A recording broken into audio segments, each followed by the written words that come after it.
In this video, we'll discuss SI prefixes and how to use them as conversion factors in dimensional analysis problems.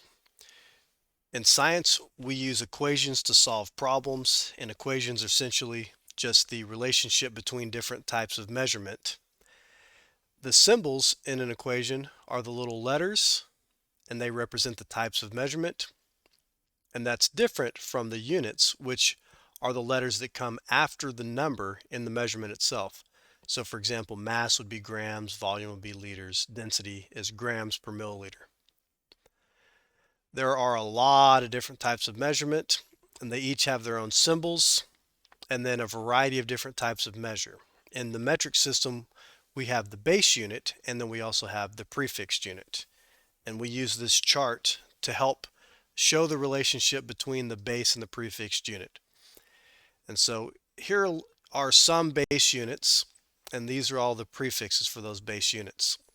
So an example would be grams and decagram. So the relationship between a gram and a decagram is that 1 decagram is equal to 10 to the first power grams. So in other words, a decagram is bigger than a gram. But if you compare that to a decigram, 1 decigram is equal to 10 to the negative 1 grams. So a decigram is smaller than a gram. And then if we have a dimensional analysis problem, the challenge is to actually read this chart and use it. And here's a trick. This is how you do it. So first you look at your dimensional analysis problem. Yeah, 51.0 grams are equal to however many kilograms. So we're converting from grams to kilograms.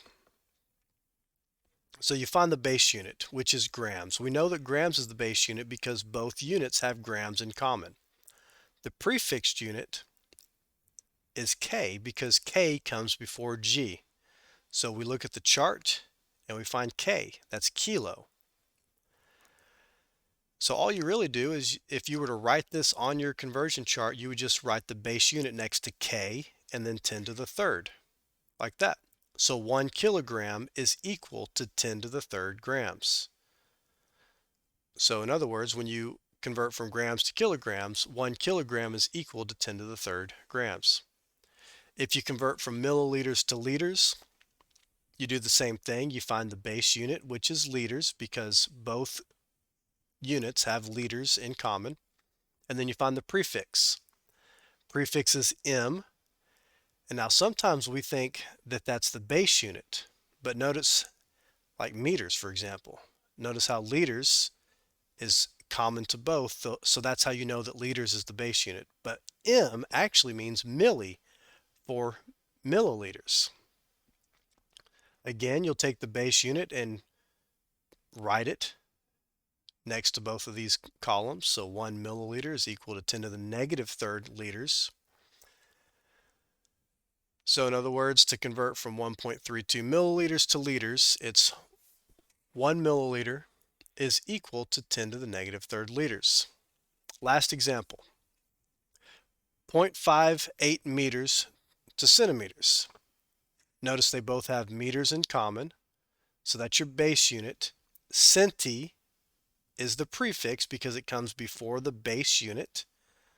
So we use this conversion factor. M, you just write M here equals M. That's how you do it. It's that simple. 1 centimeter is equal to 10 to the negative 2 meters.